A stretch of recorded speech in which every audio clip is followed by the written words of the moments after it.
ವಿಚಾರ, ಅಭಿವ್ಯಕ್ತಿ,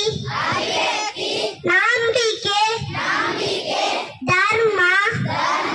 ಮತ್ತು ಉಪಾಸನೆಯ ಸ್ವಾತಂತ್ರ್ಯವನ್ನು ಸ್ಥಾನಮಾನ ಮತ್ತು ಅವಕಾಶಗಳ ಸಮಾನತೆಯನ್ನು ದೊರೆಯುವಂತೆ ಮಾಡುವುದಕ್ಕಾಗಿ ವ್ಯಕ್ತಿ ಗೌರವ, ದೇಶದ ಏಕತೆ ಮತ್ತು ಸಮಗ್ರತೆಗಾಗಿ ಎಲ್ಲರಲ್ಲಿ ಭ್ರಾತೃತ್ವ ಭಾವನೆಯನ್ನು ಮೂಡಿಸುವುದಕ್ಕೆ ದೃಢ ಸಂಕಲ್ಪ ಮಾಡಿ ನಮ್ಮ ಈ ಸಂವಿಧಾನ ಸಭೆಯಲ್ಲಿ